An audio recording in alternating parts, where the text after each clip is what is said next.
My name is Nelson Maina, a budget facilitator from Nyeri County. And this morning we'll be talking about the County Fiscal Strategy Paper, which is whose public participation is upcoming shortly for most counties. By February 28th, your county executive should submit the document to County Assembly. Now, how did we get to this point? Now, for you as a citizen, you should have been involved at the beginning of this process at around when the county was setting out the annual development plan, and the ADP is where the county sets out its priority programs and projects for the upcoming financial year. Then from there, you are able to. There is another document called the County Budget Review and Outlook Paper, and one of the things that this document does is that it gives provisional ceilings per department for the upcoming financial year. Why do we say provisional? It's because at this point, your county does not know exactly how much resources it will get from the equitable share for the upcoming financial year.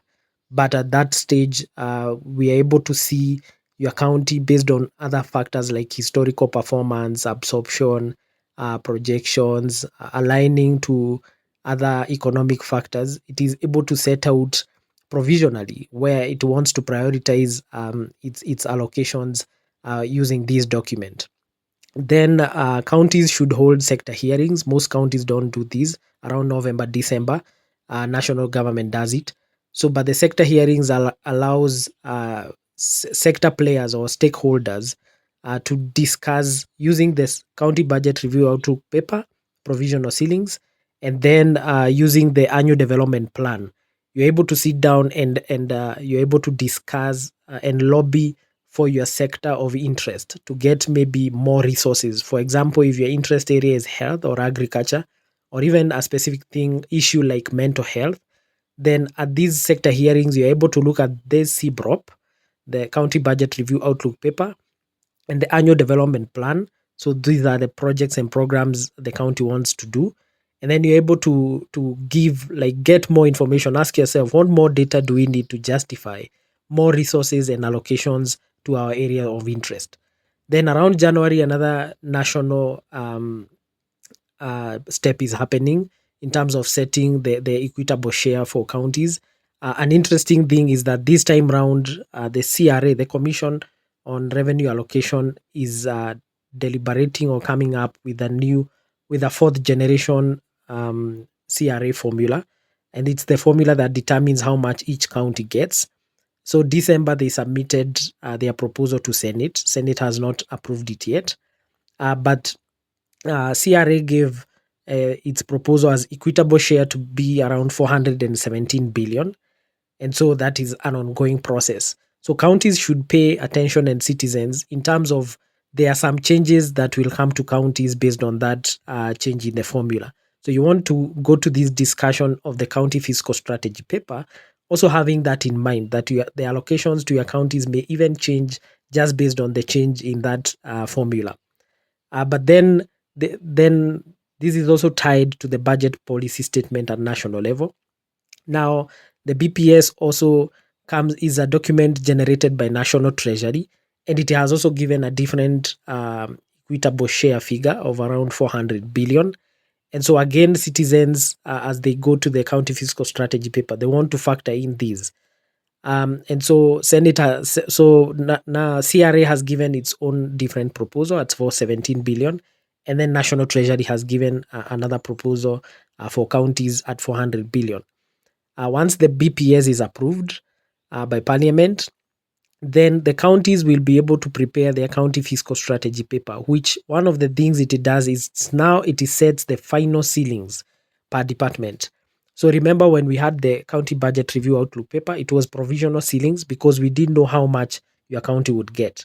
But by the County Fiscal Strategy Paper stage, we already know how much counties will be sharing, and based on that formula, then we know that we know exactly how much your county will get. And this allows your county to now say Department X will get this amount, Department Y will get this amount.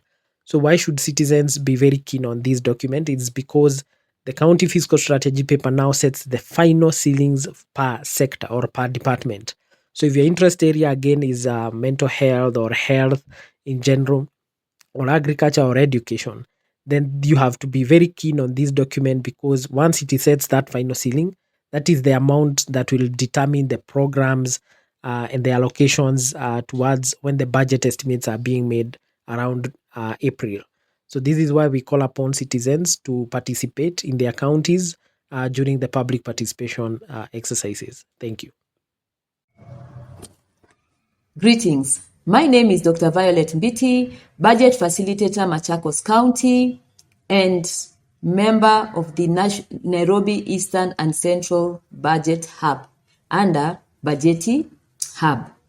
So I'm glad to discuss this evening on matters performance in relation to the County Fiscal Strategy Paper, more so the 3 Ps. So in the 3 Ps, you find that one of the P's represents performance.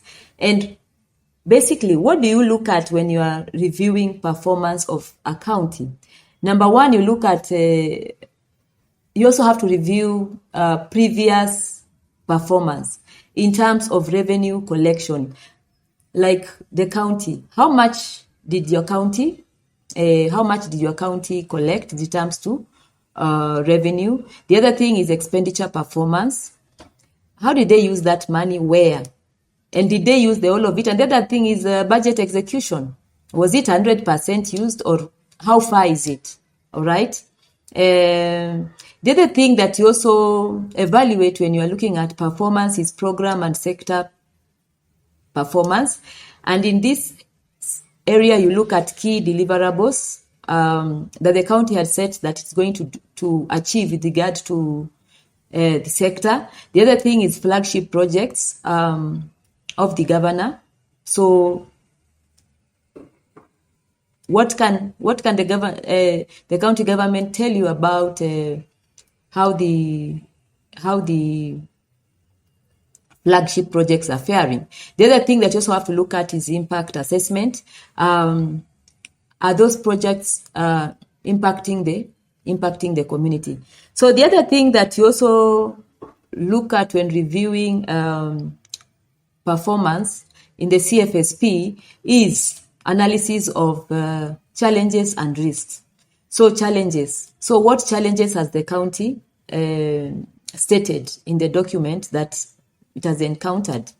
Is it inadequate funding? Is it lack of capacity? And even when it comes even to risks, we are looking at even, is it also because of a delay in national government disbursements? Yeah, so those are some of the things that you also evaluate when you're looking at performance. So the other thing that you also have to look at is when you're looking at performance is compliance with the fiscal responsibility principles. So when you analyze the expenditure ceilings for recurrent and development, are they as per stated? Because you know that 30% goes to development. So when you evaluate expenditure ceilings, how are they faring? The other thing you also have to look is debt management. All right. Review the county's borrowing and repayment performance. All right.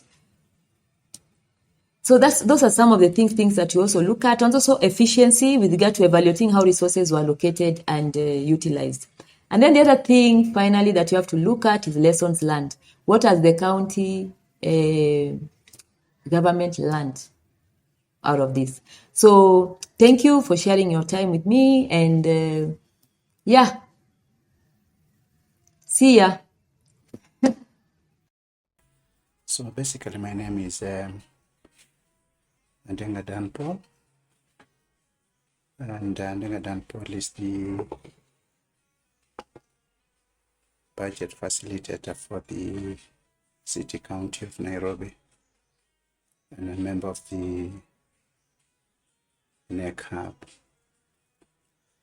And the discussion I want to have this afternoon is basically looking at the Cfsp with an emphasis on the projection. I cannot talk about projection on standalone, and therefore it would be prudent of me to do an overview of CFSP.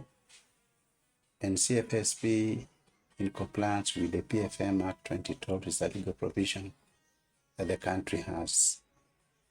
It's a document that is prepared to look at highlights and the justification for the preparation of the coming budget. And it has details of the legal framework as provided for in the PFM Act 2012. The paper also clearly speaks to the recent economic development on the global and national level, and the impact that they have, or rather have had, on the recent county economic development. So this paper is very important. It explores the fiscal budget framework that will inform the budgetary processes and lays down details that the sectors and departmental ceilings for the medium-term expenditure framework. This paper also shows highlights and conclusions on the performances of previous financial year and makes suggestions to priority areas based on the ceilings at sectorial level, and finally makes projections for the financial spending based on targets. And I like saying targets must be realistic. Expenditure. On the expenditure side, the county government are supposed to continue with rationalizing of expenditure to improve efficiency and reduce overlaps in wastage, and expenditure management should be strengthened with implementation of the integrated financial management systems, otherwise known as IFMIS, and other appropriate financial management system across all departments. In addition to, of course, what is provided for in the PFM Act 2010.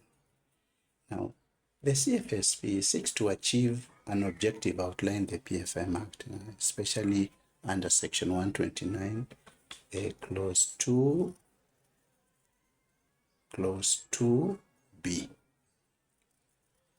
and lays ground for the next financial year in terms of preparation of the budget. Therefore, physical disciplines are very important in ensuring proper management of funds and delivery of expected outputs. Effective and efficient utilization of funds are crucial in ensuring that the county gets to deliver on its functions. Of course, county human resource restructuring needs to be to receive greater attention because of the wage bill issues. All right, the transition of what was initially known the provincial administration into the current system of devolution, of course, came with challenges, and one of it is the human resource, and therefore that needs to be given attention in terms of their numbers as well as their capacity. So going forward, implementation pace in the spending must be monitored closely, especially when regards to development expenditure and uptake of grants. This then informs appropriate measures to be taken in the context of the next budget process and saving for reallocation. And so projection is informed by realistic targets vis-a-vis the financial performances of the previous spending. This therefore informs adjustments definitely to the budgets that must be taken into consideration, especially under actual performances. When you look at the template, there's normally targets and actual performances. And then of course there's absorption capacity. So in terms of priority we look at what was the absorption rate, what is it that informed that absorption the way it took. So because of the resource constraints faced, the county government may rationalize expenditure by scaling down on those that are not non-priority, give or take. And then governance. To achieve all-round socioeconomic development in the county, there's need by both levels of governance and work together in governance issues. we lose a lot of cash because of governance issue, especially in the coordination of departments of both national and county government. This would definitely eliminate duplication of programs and projects and ensure significant impact of priority projects if resources are put together in implementation of high priority needs like capital areas, of course, the roads infrastructure, school infrastructure, health infrastructure, just to mention, but I feel this can be decentralized to the lowest level in bringing together all stakeholders, right? And in my conclusion, I have said that CFSP is important. It is very important because it needs to achieve the objectives that are laid down under section 129, as already spoken to earlier. But for us to underpin priority, I think it would be important to close my conclusion by looking at what are projections, basically. County budgets in Kenya have projections for revenue. Where are we going to get this revenue from? What are the indicators that are measurable that can show us where this revenue is coming in from? And now that we know where we get the revenues from, how are we going to spend this revenue? Okay. How are we going to utilize the revenues at hand?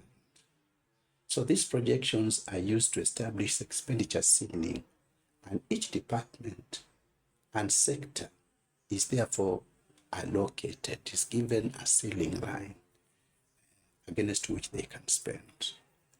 Now, one way of making projections is, number one, looking at the revenue projection. The revenue projection basically is the total amount of revenue the county expects to collect in one financial year. The second part is the expenditure projection. And the expenditure projection is the total amount of money that the county expects to spend after it has collected what it is that it made a projection for. And the third one is the resource envelope. What is the resource envelope?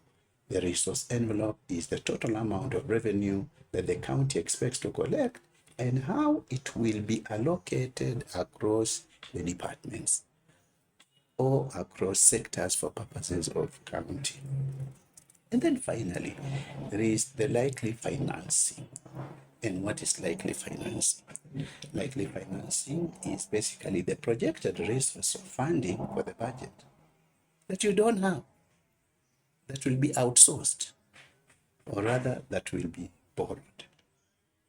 For us to understand this case, allow me to use a case for 2024-2025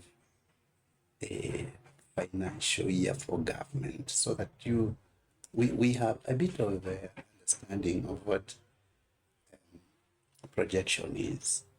So when you look at 2024-2025 financial year, medium term, a fiscal policy framework for 2024-2025 budget for medium term, Kenya fiscal balance in this paper says has improved from 8.3% of gross domestic product in the year 2021 to a deficit of 5.6% of GDP in 2022-23. So, but persistent revenue shortfalls and however borrowing cost post challenge, government fiscal consolidation efforts have targeted therefore domestic revenue mobilization.